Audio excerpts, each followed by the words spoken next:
Estudo do Catecismo da Igreja Católica, com o Padre Bruno Leonardo Braga. Desejei ver com a inteligência o que acreditei. Santo Agostinho.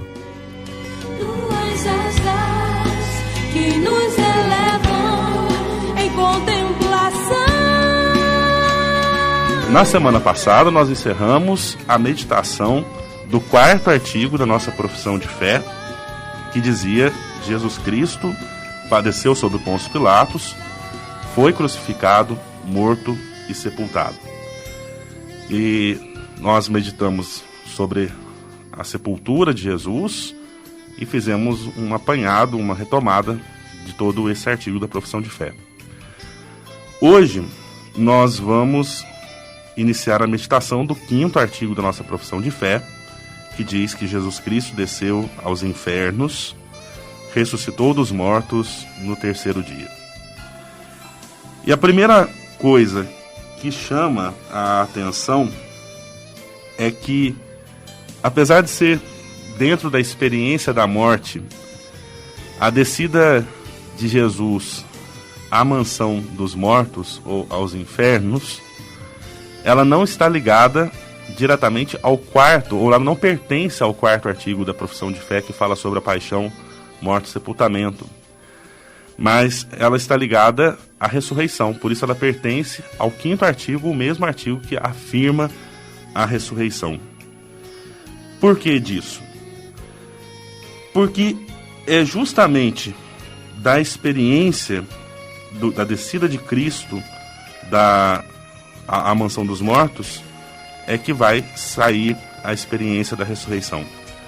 O catecismo ele retoma uma passagem da carta de São Paulo aos Efésios, que faz essa afirmação: Jesus desceu às profundezas da terra, aquele que desceu é também aquele que subiu. Então o credo confessa nesse mesmo artigo de fé a descida de Cristo aos infernos e a sua ressurreição dos mortos no 3º dia, porque na sua Páscoa é do fundo da morte que ele fez jorrar a vida. Pois bem, esse artigo ele está organizado em 2 parágrafos. Um vai meditar sobre a descida de Jesus aos infernos e o outro vai meditar sobre a ressurreição de Jesus ao 3º dia. A nossa meditação hoje ela vai se concentrar nessa primeira parte, nesse primeiro parágrafo, a descida de Jesus aos infernos. As afirmações frequentes que nós temos no Novo Testamento, segundo as quais Jesus ressuscitou dentre os mortos, pressupõem, anteriormente à ressurreição, que este tenha ficado na morada dos mortos.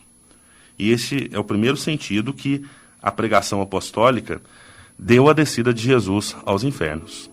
Jesus conheceu a morte como todos os seres humanos e com a sua alma esteve com eles na morada dos mortos.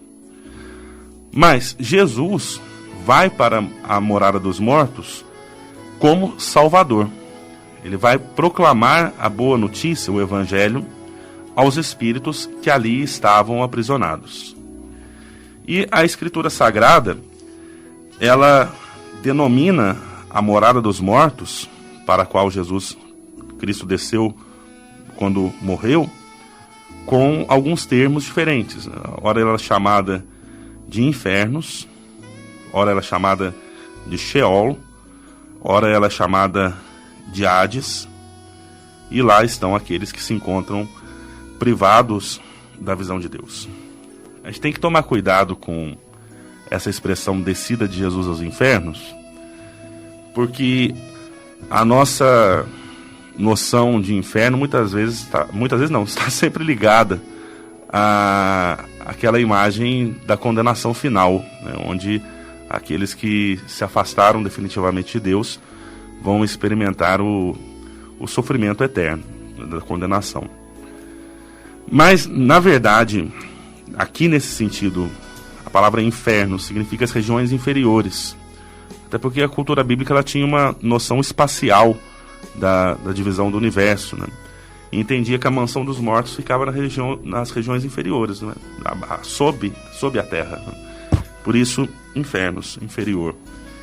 E não era o lugar dos condenados em si, mas era o lugar onde estavam todos os mortos. Por isso a gente fala também a morada dos mortos ou a mansão dos mortos. E esse é então o lugar onde estão aqueles que estão privados da visão de Deus, e é o estado de todos os mortos, tanto os maus quanto os justos, enquanto esperavam o Redentor. O que não significa que a situação de todos à espera do Redentor seja igual.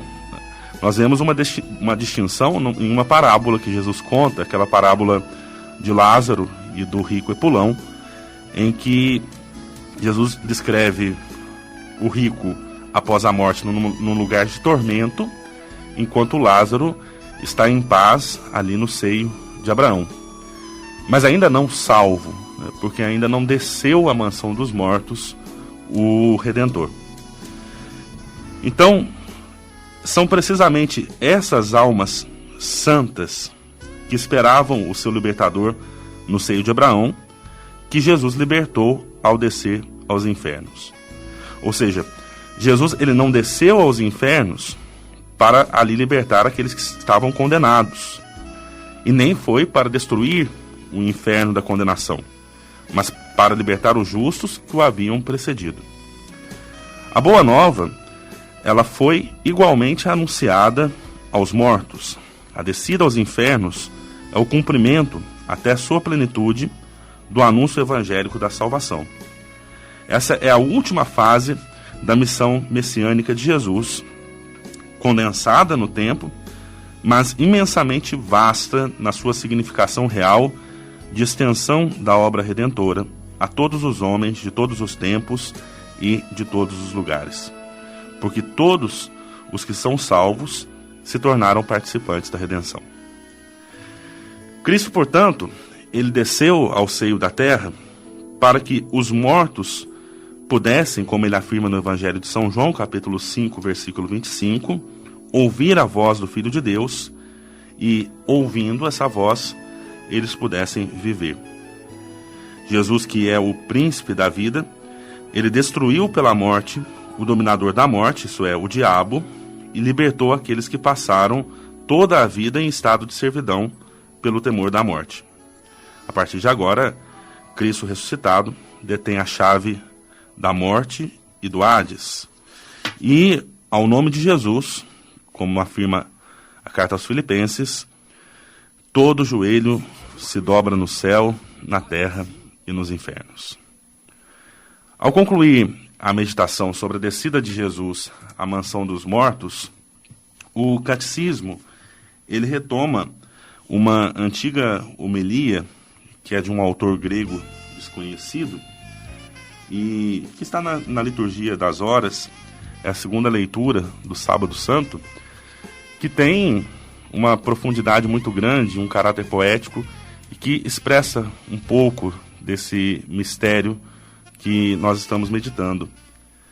Essa homilia diz assim, pensemos no Sábado Santo, né? Um grande silêncio reina hoje na terra. Um grande silêncio e uma grande solidão. Um grande silêncio, porque o rei dorme. A terra tremeu e acalmou-se, porque Deus adormeceu na carne e foi acordar os que dormiam desde séculos.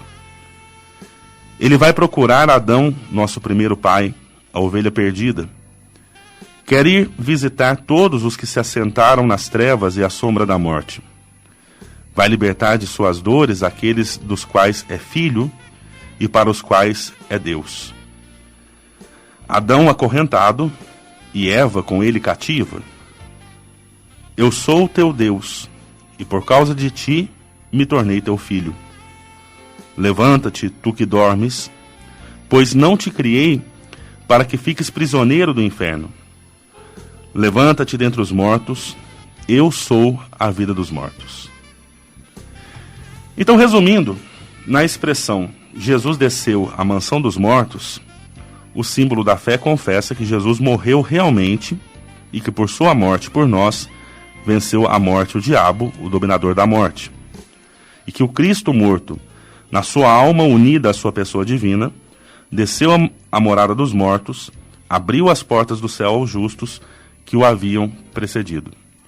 Ou seja, esse artigo, ele reafirma a centralidade da salvação em Jesus. Ou seja, ninguém pode se salvar antes de Jesus. Ele é o único Salvador.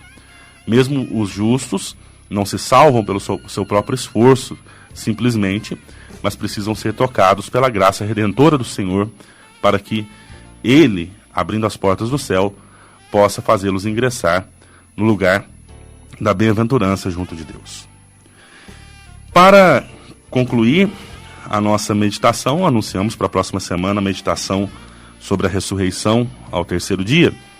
Nós vamos retomar a música do Padre Zezinho, que conta a missão de Jesus como anunciador do reino dos céus, a sua rejeição na paixão e morte, mas também proclama a vitória de Jesus na ressurreição, a música tão conhecida, Um Certo Galileu.